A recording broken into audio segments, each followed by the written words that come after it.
अरे आज राजा का बेटा राजा नहीं बनेगा, राजा वही बनेगा जो हकदार होगा। Hello friends, welcome to our YouTube channel SVM education centre Tulsinagar. अगर आप हमारे चैनल पर नए हैं तो उसे सब्सक्राइब कर लें, बगल में एक बेल आइकन है तो उसे जरूर दबा दें ताकि फ्यूचर की जो नोटिफिकेशन है वो आपको मिलती है। प्रीवियस चैप्टर में हम लोगों ने प्रीवियस वीडियो में न्यूटनियन मैकेनिक्स के कुछ टॉपिक्स के बारे में पढ़ा था। We are going to continue from there. हम आज उसी न्यूटनियन मैकेनिक्स में न्यूटन्स लॉ के बारे में बात करेंगे और बात करेंगे कि किस तरीके से न्यूटन लॉ हमारे मैकेनिक्स के लिए इम्पोर्टेंट है। तो प्रीवियस में हम लोगों ने इनर्शिया के बारे में बात की थी। We are moving forward from there. अब हम आज बात करेंगे न्यूटन लॉ की। ओके, सो हमारा सबसे पहले हम बात करेंगे न्यूटन फर्स्ट लॉ की। तो हम सबसे पहले आज बात करेंगे फर्स्ट लॉ ऑफ न्यूटन की। तो न्यूटन का जो फर्स्ट लॉ है वो हम अपनी डे टू डे लाइफ में ऑब्जर्व करते हैं।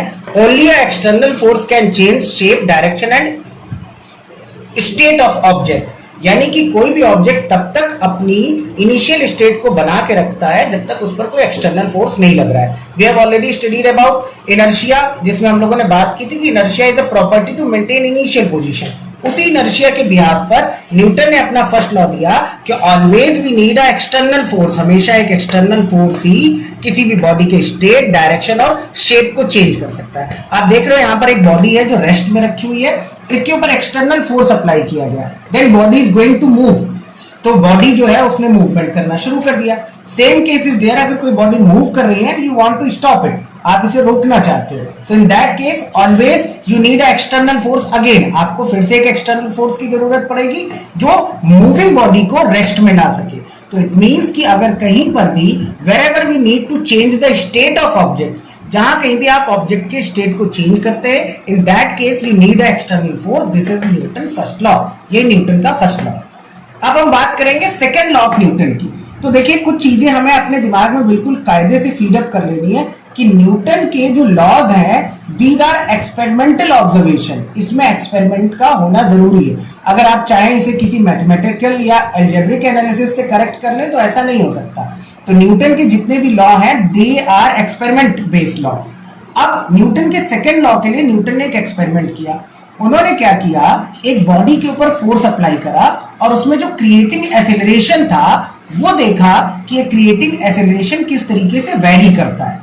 तो चेंज होने की वजह से उन्होंने दो चीजें ऑब्जर्व करी। देखिए, ये बहुत इंपॉर्टेंट है क्योंकि अक्सर हमसे एग्जाम में हमारे प्रिपरेशन के दौरान या अक्सर हमसे कॉम्पिटिटिव एग्जाम्स में पूछ लिया जाता है कि न्यूटन का जो लॉ था वो फोर्स पर बेस्ड था या न्यूटन का जो एक्सपेरिमेंट था वो फोर्स पर बेस्ड था या एक्सेलरेशन पर। हम में से ज्यादातर लोग उसका फोर्स आंसर लिखते हैं जो गलत है।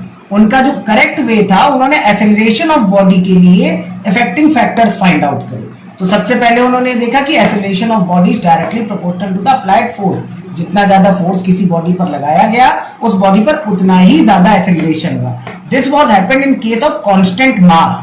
न्यूटन ने बताया अगर किसी ऑब्जेक्ट का मास एडिटिव नहीं है या बढ़ नहीं रहा है, in that case acceleration is directly proportional to the force. जितना ज्यादा आप फोर्स लगाएंगे उतना ही ज्यादा एक्सेलरेशन क्रिएट हो जाएगा। दूसरा उन्होंने ऑब्जर्वेशन किया, बॉडी के मास को वेरिएट किया। तो whenever mass was variating, in that case acceleration was inversely proportional to the mass. यानी if mass is additive, mass बढ़ाया गया बॉडी का, then acceleration will be decrease. तो एक्सेलरेशन जो है वो डिक्रीज हो जाएगा। That was happened under the constant force. अगर फोर्स कांस्टेंट लगाया गया है तो हैवी बॉडी के अंदर लेस एक्सेलरेशन होगा और लाइट बॉडी के अंदर मोर एक्सेलरेशन हो जाएगा। इन दोनों इक्वेशंस को जब कंबाइंड किया गया तो we got equation A is directly proportional to F upon M. M is transfer here and mathematical way, so F is proportional to MA. This proportional sign act as a constant whenever it is going to remove. जब आप proportional sign हटाओगे constant लग जाएगा, that constant is K. एक बात और गौर फरमानी है हमें कि न्यूटन ने ये बताया था this constant is medium basis constant. तो फॉर अ सेम मीडियम, जहां पर मीडियम सेम है, in that case constant will be act as 1। तो कांस्टेंट जो है वो 1 एनालाइज किया जाएगा। तो F is equal to MA, that will be the basic formula for the same medium. अगर यहां पर मीडियम वेरिएट करता है उस केस में न्यूटन का लॉ चेंज हो जाएगा। वो हम हायर स्टडीज में और ज्यादा जब हम आगे जाएंगे तो हम उसके बारे में पढ़ेंगे। तो इस तरीके से न्यूटन ने अपने सेकेंड लॉ में बताया कि force is directly proportional to the mass and force is directly proportional to the acceleration. He got an equation F is equal to ma. यहां पर force F m mass is there and a is acceleration of body. Acceleration के बारे में हम लोगों ने motion chapter में पढ़ रखा हुआ है. यूनिट ऑफ दैट इज, चूंकि मास है तो मास का यूनिट हो जाएगा केजी और एक्सेलरेशन है तो उसका यूनिट हो जाएगा metre per second square. kg metre per second square was a MKS unit which was described as Newton. इसी को न्यूटन भी कहा जाता है. Some time it will be asked to you, कभी कभार आपसे पूछा जाएगा व्हाट इज 1 न्यूटन. 1 न्यूटन क्या है? So 1 kg of mass is generating 1 metre per second square acceleration, then force will be 1 Newton.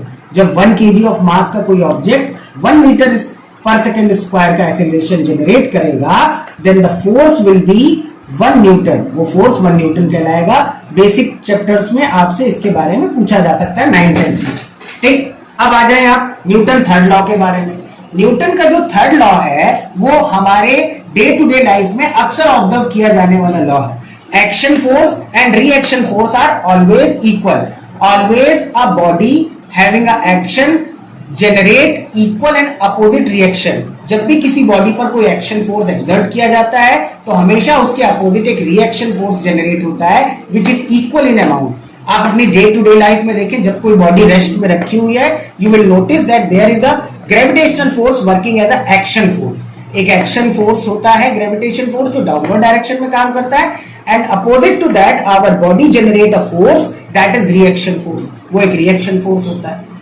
यही वजह है कि हम लोग कभी कभार खाली बैठे हो या घंटों कहीं पर खड़े हो, so we get tired because कि हमारी बॉडी जो है that is exerting a reaction force in upward direction opposite to the gravitation.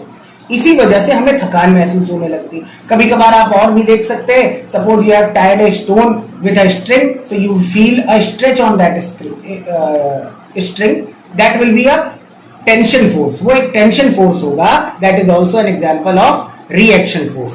तो जितनी भी बॉडीज जो रेस्ट में है उनके लिए फोर्स ऑफ ग्रेविटेशन और रिएक्शन फोर्स इक्वल हो जाता है. Each and every action has a equal and opposite reaction. ये न्यूटन का थर्ड लॉ. आप वॉक करते हैं, that is an example of Newton third law. आपने क्या करा, अपने पैरों से अर्थ को पुश करा, that is an action, and you got a ripple force from earth. आपको अर्थ से एक रिपल फोर्स मिला, दैट इज रिएक्शन. इसी तरीके से आप नाव से किसी रिवर शोर पर आए और कूदे तो आपको ये लगेगा कि as you are applying the force तो नाव जो है वो पीछे की तरफ चली जाती है. That is also an example of action and reaction force. आपने एक बॉल को वॉल पर थ्रो करा and ball is getting back to the same hand, तो ये भी एक्शन और रिएक्शन का एग्जाम्पल है. तो हम अपनी डे टू डे लाइफ में बहुत सारे ऐसे एग्जाम्पल्स पढ़ते हैं जहां पर law of action and reaction काम करता है. ठीक, तो आज हम लोगों ने क्या क्या पढ़ लिया. न्यूटन का फर्स्ट लॉ पढ़ा जिसमें ये बताया गया always external force is applied for the change in state, shape और डायरेक्शन ऑफ मोशन. दूसरी बात हमने क्या पढ़ी, सेकेंड लॉ ऑफ मोशन जिसमें हमें बताया गया कि acceleration is directly proportional to force and acceleration is inversely proportional to mass, जिसको कंबाइन करके न्यूटन ने फोर्स का एक फॉर्मूला निकाला F is equal to ma. यहां पर एक कांस्टेंट k काम करता है which is always 1 for earth. Earth के लिए कांस्टेंट जो है ये हमेशा 1 एज्यूम किया जाएगा. In higher studies we will find out the value of this one also. हम इसकी वैल्यू के बारे में भी हायर स्टडीज में बात करेंगे. अब न्यूटन के इस लॉ के अकॉर्डिंग जो यूनिट ऑफ फोर्स आया वो था kg metre per second square and its unit was newton. एक और बात जो हमें याद रखनी है, force is a vector direction, force is a vector unit. Force के लिए डायरेक्शन का होना बहुत जरूरी है. Magnitude as well as direction, इन दोनों की जरूरत होती है फोर्स में. बिना उसके we can't justify the force. तो फोर्स को अगर आप शो करना चाहते हैं तो you can show with it. इसमें ये जो एरो है दैट इज फॉर वेक्टर, ये वेक्टर यूनिट है. अब आ जाए आप थर्ड लॉ पर जिसमें बताया गया action force is equal to the reaction force for rest.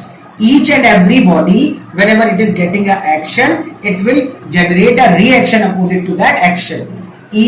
Okay, अगर कहीं पर भी एक्शन फोर्स है तो उसके अपोजिट एक रिएक्शन फोर्स होता है. जैसे आपके सामने एक फिगर दिख रहा है जिसमें ग्रेविटेशन फोर्स डाउनवर्ड डायरेक्शन में दिख रहा है और रिएक्शन फोर्स अपवर्ड डायरेक्शन में दिख रहा है. ये इक्वल है for rest Fg is equal to R. आज हम लोगों ने इतना ही पढ़ा. अगले वीडियो में हम लोग मोमेंटम की बात करेंगे, law of momentum of conservation की बात करेंगे, और हम लोगों ने बात की न्यूटन और लॉ ऑफ न्यूटन के बारे में। अगले वीडियो में हम बात करेंगे momentum, law of conservation of momentum, equation of momentum और एमसीक्यूज के बारे में जो हमारे हाईली कॉम्पिटिटिव एग्जाम्स हैं उनमें और बेसिक एग्जाम्स में पूछे जाते हैं। Thank you, stay tuned. जब समय आएगा सबसे बड़ा और सबसे लंबा छलांग हम ही मारेंगे।